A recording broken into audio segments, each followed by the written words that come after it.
орай жалғастыратын болсам, бұл жерде өздеріңіз көріп тұрғандай өте әдемі, айшықты, нақышты сурет салынған ыдыстар жиынтығын көріп тұрсыздар. Бір қарағанда тек қана қымыз құюға арналған жиынтық сияқты. Дегенмен де өзінің әр ыдыстың өзінің ерекшелігі бар. Жалпы Госунчин Елена туралы қысқаша айтып өтейін. Елена Андреевна ол кісі біздің кәсіби шебер. Өкінішке орай қазіргі таңда біздің Қазақстанда тұрмайды, басқа елге көшіп кетті, 1-2 жыл болды. Ал Елена Госунчин туралы толығырақ айтатын болсам, 5 класстан бастап осындай сурет салумен, өрнек тәріздес, ою, өсімдік тәріздес оюларды салып 5 сыныптан бастап бастаған екен. Яғни ол өзінің сүйікті қолөнер түрі болған екен.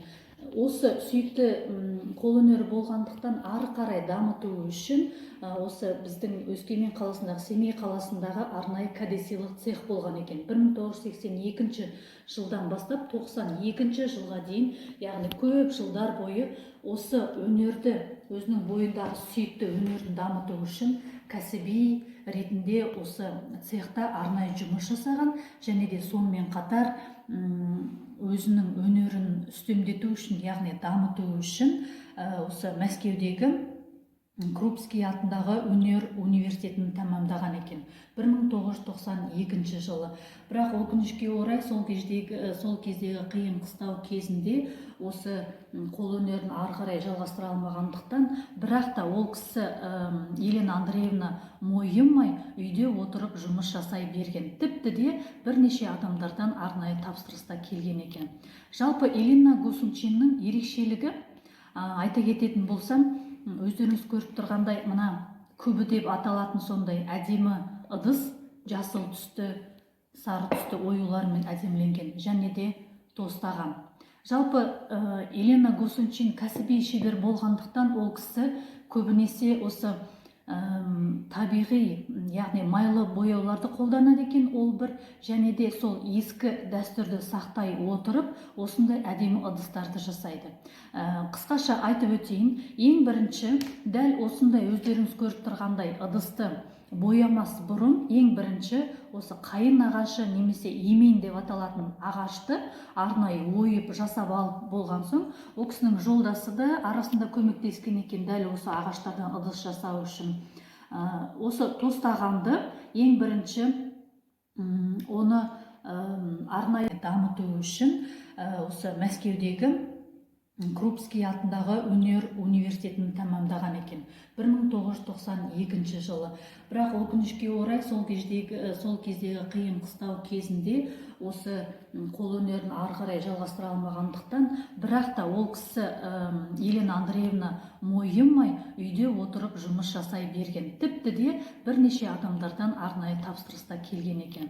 Жалпы Елена Госунчиннің ерекшелігі, айта кететін болсам, өздеріңіз көріп тұрғандай мына көбі деп аталатын сондай әдемі ыдыс жасыл түсті, сары түсті оюлармен әдеміленген, және де тостаған. Жалпы Елена Госунчин кәсіби шебер болғандықтан ол кісі көбінесе осы табиғи, яғни майлы бояуларды қолданады екен, ол бір, және де сол ескі дәстүрді сақтай отырып, осындай әдемі ыдыстарды жасайды.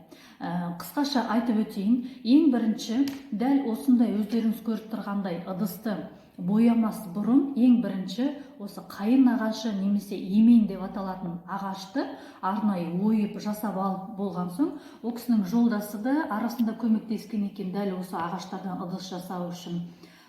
Осы тостағанды ең бірінші оны арнайы лак дейміз, қазақша лажы, лакпен көмкеріп алып, одан кейін оны алюмин немесе металл талшықтарымен, ұнтақтарымен оны көмкеріп алып, кейіннен тағы да бірнеше күнге оны лажылап, содан кейін қана осы майлы бояулармен бояған екен. Бояп болған соң кейін әр ыдысты бір-бірден 270-300 градустағы арнайы ыстық пешке салған екен. Ол не үшін? Әрине ең бірінші осы бояудың кебуі үшін, ол бір, екіншіден жақсы өң беру үшін, үшіншіден дәл осы тостағандарда қымыз емес, шұбат емес, сонымен қатар ыстық сорпаларды да құюға болады. Яғни адам ағзасына ешқандай зияны болмайды. кәсіби шебер болғандықтан көбінесе осы Елена Андреевна хохломдық, яғни ескі дәстүрде пайда болған хохломдық айшықты оюын қолданған екен. Дәл мына өздеріңіз көріп тұрған ыдыста бұл жерде бір қарасаңыздар қымыз құюға арналған жиынтық сияқты, дегенмен де олай емес екен. Осының үшін Еленаның бұл арнайы салат салуға арналған жиынтық екен. Бұл жерде мына бояуын айтып өтпеу мүмкін емес. Себебі осы орыс халқында, Ресей өңірінде қалай айтса, бір мәдени өнердің бір шарықтау кезеңінде, яғни даму кезеңінде 17 ғасырдың екінші жартысында дәл осы хохломдық ою пайда болған екен. Өздеріңіз көріп тұрғандай, ең бірінші бұл жерде үш түсті кәне қолданады екен. Өздеріңіз көріп тұрғандай сары, яғни қоңыршыл түсті ол бір, екіншісі қызыл түс және үшіншісі қара түсті қолдаған екен. Яғни осы хохломдық айшықты өрнектің дәстүрі бойынша тек қана үш түсті қолданады екен. Тіпті де өздеріңіз назар аударатын болсаңыздар, әр ыдыстың орталарында, қасықтың орталарында міндетті түрде құстың немесе табиғаттың бейнесі бейнеленген. Яғни жай ғана ою өрнек емес, сонымен қатар бір өзінің нышандығы ретінде, бір символы ретінде құстың немесе табиғаттың суретін салған екен дәл орталарына. Ал хохломдық 17 ғасырдың екінші жартысында пайда болғандықтан, сол кездегі осы шеберлер енді ғана пайда болып жатқан осы өнердің ары қарай дамыту үшін ол кезде енді арнайы кисточка болмағандықтан мысықтың құйрығының жүнімен немесе басқа да мақта маталық жүндермен жіп-жіңішке ағаштың бас жағына орап отырып осындай суреттерді сала бастаған екен. Яғни бұл жерде айтайын дегенім, бүгінгі күнге дейін дәл осы ою өрнек сақталып отыр. Соны біздің шеберіміз, кәсіби шебер Елена Андреевна дамытып келе жатыр. Біз оған енді ерекше алғысымызды білдіріп бір қуанамыз. Тағы не айтсам екен, пешке салуды айтып өттім, үш түсті қолданады. Сонымен қатар ары қарай тағы да жалғастырайын.